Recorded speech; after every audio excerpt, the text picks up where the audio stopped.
जी, मैं हूं एहसान कुरैशी और आप देख रहे हैं A24 न्यूज़। आपके दिमाग का बल्ब हो ना जाए फ्यूज़, देखते रहें A24 न्यूज़। चारों तरफ है जिसका शोर, उसे ही तो कहते हैं A24। देख रहे हैं ना, प्यार से देखते रहिए। Thank you. अदालत में और आपके वकील, क्या बच पाएगा औरंगाबाद शहर का नाम और ज़िले का नाम?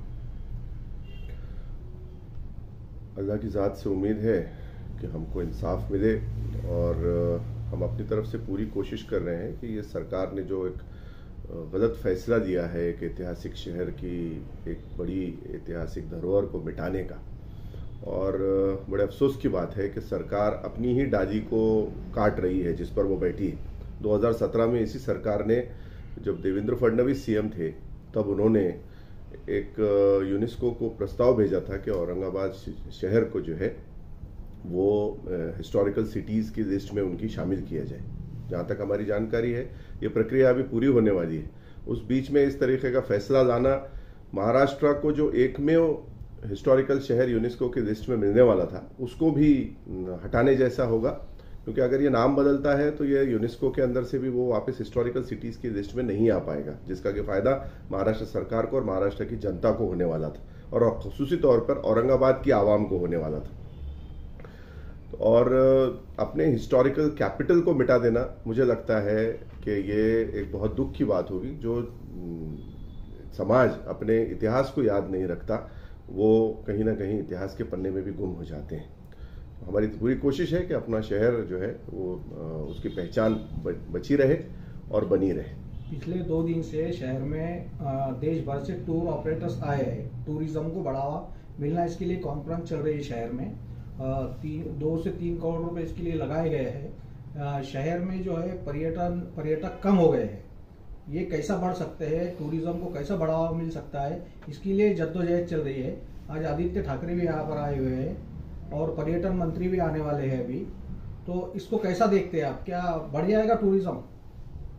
मुझे हंसी आती है इन लोगों की सोच पर कि आप जिस शहर का नामो निशान मिटाने चले हैं, आप उसी की धरोहर को मार्केट करना चाह रहे हैं। जिस औरंगजेब रहमतुल्लाह अलैह और जिन औरंगाबाद के अंदर जिन लोगों का योगदान रहा है, वो सारी पहचान को आप मिटाकर एक नया नाम देके आप सोचते हैं कि उसको मार्केट करेंगे। मुझे नहीं लगता कि दुनिया इतनी बेवकूफ़ है कि इनकी बेवकूफ़ी की बातों में आ जाए। ये कितने महीनों से असल में ये सारे प्रोसेस चल रहा है हाई कोर्ट में नाम तब्दीली को लेकर? कितने दिन हो गए और इतने दिनों में अदालत ने सिर्फ तारीख पे तारीख के अलावा क्या किया? और 29 तारीख को बहस क्या हुई?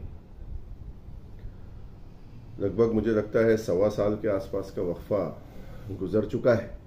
पहले जो जज थे दत्ता साहब, उनके सामने मैटर निकल ही नहीं रहा था।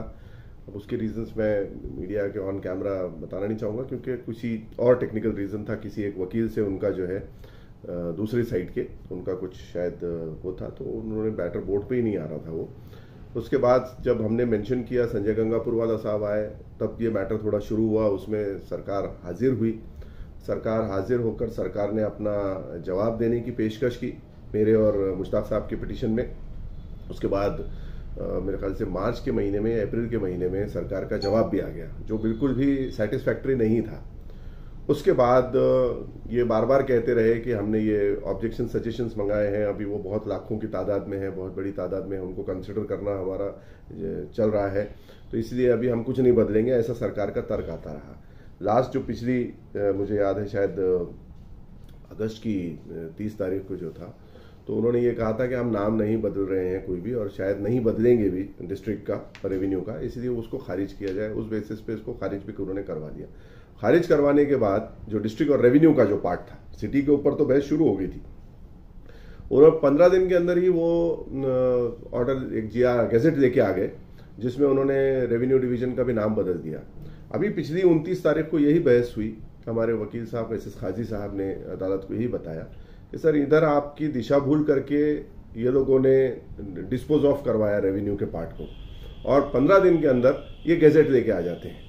इन्होंने जितने लाखों ऑब्जेक्शन सजेशंस का हवाला दिया था, एक भी ऑब्जेक्शन सजेशंस पे सुनवाई नहीं हुई। तो फिर ये ऑब्जेक्शन सजेशंस मंगवाए क्यों गए थे? अगर तो कंसिडर ही नहीं करना था तो जनता को आपने इतना हैरान क्यों किया? तानाशाही तरीके से आपको अगर फैसला अपना लागू करना था तो आपने ऑब्जेक्शंस मंगाने ही नहीं थे। लोगों ने टिकट लगाए, लोगों ने सारा टाइप किया अपना अपना ऑब्जेक्शन, वकीलों के पास गए, वकीलों को भी कुछ लोगों ने फीस दी होगी बनवाने के लिए जाहिरी तौर पर। कुछ लोगों ने बेचारों ने परभनी से, नांदेड़, कहाँ से 300-400 किलोमीटर से दूर से लोग आए, उन्होंने ऑब्जेक्शन सबमिट किए और ये उम्मीद थी, तवक्को थी कि सरकार उनको हियरिंग के लिए बुलाएगी और वो ऑब्जेक्शंस बहुत पुख्ता थे। अगर वो ऑब्जेक्शंस यहीं डिसाइड कर दिए जाते तो अदालत तक ये मामला रेवेन्यू का भी नहीं जाता, वो यहीं फेल हो जाता था। इनका जो प्रपोजल था कि वो ऑब्जेक्शंस इतने मजबूत थे कि सारा साफ दूध का दूध पानी का पानी हो जाता था उसके अंदर, लेकिन वो उन्होंने कंसिडर नहीं किए। जो सेंटर की गाइडलाइंस है उसका खुला उल्लंघन हुआ है और ये सब करने के बावजूद फिर आप डायरेक्ट एक 15 तारीख को जीआर निकालते हैं, जिसको 16 तारीख को सवेरे नेट पे डाला जाता है, 15 को भी नहीं डालते हैं आप, और आके डायरेक्ट मुख्यमंत्री यहाँ डिक्लेयर कर देते हैं, शिलान्यास जैसे कर देते हैं। तो ये बहुत दुख की बात है और इसी के खिलाफ हमने अभी जो दूसरी पिटीशन दाखिल की है उसी के ऊपर लगभग 3.5 घंटा बहस हुई। सरकारी वकील जो अटॉर्नी जनरल है उनकी तरफ से ये तर्क था कि ये लेजिस्लेचर का मामला है, ये कोई जुडिशरी का मामला नहीं है, इसलिए ऑब्जेक्शंस डिसाइड करना, कंसिडर करने का कहना मतलब है कि हमने अपने तौर पे कंसिडर कर ली, यानी एक तरफा कार्रवाई होगी। हम कोई जरूरी नहीं है कि इसमें हियरिंग देके लोगों को बुलाए। ये एक बड़ा हास्यात्मक उनका जो है वो तर्क रहा। वो अभी हियरिंग, वो जो अभी बहस हो रही थी वो पूरी नहीं हुई 29 तारीख को, इसलिए उसको भी 4 तारीख को रख दिया गया है। अभी 4 तारीख को उसमें जो बची हुई बहस है वो होना है और 4 तारीख को ही शहर का भी मामला आना है। तो अभी 2 मैटर अलग अलग चलेंगे, एक चलेगा रेवेन्यू डिवीजन का जिसमें डिस्ट्रिक्ट, तालुका, डिवीजन, विलेज ये आता है, और एक चलेगा सिटी का जो उन्होंने महानगर पालिका क्षेत्र का नाम चेंज किया, वो भी सेंटर की गाइडलाइंस का खुला उल्लंघन करके उन्होंने यूज किया है। तीसरी चीज उनका कहना यह था कि सरकार को एमएलआरसी कोड में पूरे अधिकार मिलते हैं कि वो नाम बदल दे डिवीजन का और डिस्ट्रिक्ट का जो है।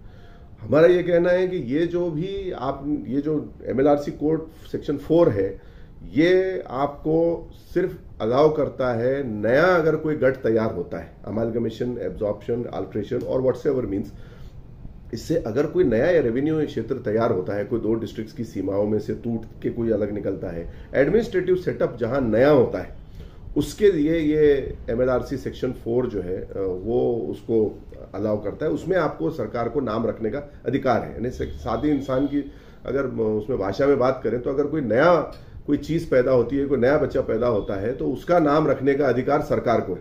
ये नहीं कि आप जो वर्षों परंपरा से जो पुराना नाम चला रहा है उसको बदल दे। उसी कोड में एक और नीचे सेक्शन है जिसकी तरफ हमने उनकी तवज्जो दिखाई और हमारी याचिका में भी डाली है, उसका सब सेक्शन 3 है। वो ये कहता है कि जो प्लेसेस ये कोड बने यानी 1966 से पहले जो अस्तित्व में है, उन शहरों के नाम तो बदले ही नहीं जा सकते। सरकार ने जो 20 मार्च 2020 को, सॉरी 4 मार्च मेरे ख्याल से 2020 को एक रिपोर्ट सबमिट की है यहाँ के डिविजनल कमिश्नर के पास से, उसमें यह साफ लिखा है कि औरंगाबाद ये शहर जो है इस कोड के स्थापित होने से यानी 1966 से पहले, और महाराष्ट्र स्टेट जो बना था 1960 में, उससे पहले से अस्तित्व में है। और उसमें प्रोविजन नहीं है एक्चुअली, उसके अंदर इन्होंने वहां भी दिशा भूल की, उसमें उन्होंने लिखा है कि उसमें प्रोविजन है कि जो पुराने शहर है वो उसी नाम से कंटिन्यू करे, जबकि वो कोड कहता है कि प्लेसेस जो ये पहले से जो एग्जिस्टेंस में थी, ये कोड आने से पहले, shall continue with the same name. Shall का वर्ड यूज किया है, कैन नहीं, यानी ऑप्शन नहीं है। अगर इसको लॉ की भाषा में बात करें तो ये सीधा था कि ये उसी नाम से कंटिन्यू करेगा। इस मुद्दों पे अभी बहस चल रही है। एक और तीसरा मुद्दा निकल के आया कि सरकार की मंशा ये वोट बैंक की है। ये आप अगर देखेंगे तो हिंदुस्तान में अभी तक जितने नाम बदले गए हैं बीजेपी द्वारा, या अभी शिवसेना तो यहाँ महाराष्ट्र के अंदर आए, तो ये लोग सिर्फ जहां मेडिवल पीरियड के जो शहरों के नाम हैं, जैसे इस्लामिक हिस्ट्री अगर हम बात करेंगे कि यहाँ पे जो है मुस्लिम रूलर्स जो आए थे, या यहीं के जो पैदा हुए, जैसे औरंगजेब रहमतुल्लाह अलैह, यहाँ 5वीं पीढ़ी है उनके हिंदुस्तान में, तो ये जानबूझ के टारगेट कर रहे हैं माइनॉरिटीज का जो भी कंट्रीब्यूशन है इस कंट्री के अंदर, उसको मिटाने के लिए। यानी कहीं ना कहीं अहमदनगर, उस्मानाबाद, औरंगाबाद, इलाहाबाद, आपके मुगल सराय, ये सारे जो नाम हैं, फैजाबाद, ये जितने भी नाम हैं, आपके अंबाजुगाई जो है वो पहले मोमिनाबाद के नाम से मशहूर था, ये सारे नाम जो है इसको ही मिटाया जा रहा है। एक भी एग्जाम्पल ये दे दें कि हमने इसको ये नाम किया, ये जानबूझ के एक कम्युनलिज्म फैलाने की, जातिवाद फैलाने की ये सरकार कोशिश कर रही है, कम्युनल मोटिव से काम कर रही है। ये 5 साल के लिए आए हैं, लेकिन इनको ये किसने हक दे दिया कि हजारों साल से जो हिंदुस्तान की जो हिस्ट्री रही है, जो एक हेरिटेज रहा है, उसको ये मिटा दी। पिछली तारीख को आपके वकील ने जो है पिछले तारीख को आपके वकील ने 2 टुक में अदालत से ये कहा है क्या, एक तो आप फैसला सुना दीजिए या फिर इसको डिसमिस कर दीजिए। बिल्कुल, हमने यही बात उनसे हमारी डिस्कशन में हुई थी और वकील साहब ने वही बात अदालत के सामने रखी कि हमने एक चीज की डिमांड ये की कि ये आप हमको जो स्टे दें, वो जिस दिन से यह जीआर निकला है यानी 15 सितंबर से, उस डेट से इसको लागू करें। आपका जो स्टे होगा कि ये जो इन्होंने सारे लेटरबाजी की है, ये सबको स्टे किया जाए, क्योंकि ये डैमेज कर रहा है सिटी की पहचान को और हिस्ट्री को। और जो केस है वो भी इसी के ऊपर है, तो ये जीआर लागू नहीं होना चाहिए। जब ये केस 1 साल से चल रहा था, ये इतने दिन में नहीं लाके सिर्फ ये 15 दिन का जो इन्होंने डिस्पोज करवाया अदालत को झूठ बोल के, मिसलीड करके, और फिर उस बीच में ये लेके आते हैं। तो हमने तो अदालत से जब भी कहा था कि इनकी मंशा साफ नहीं है, ये कोई ना कोई गड़बड़ी जरूर करेंगे, और वही चीज हुई।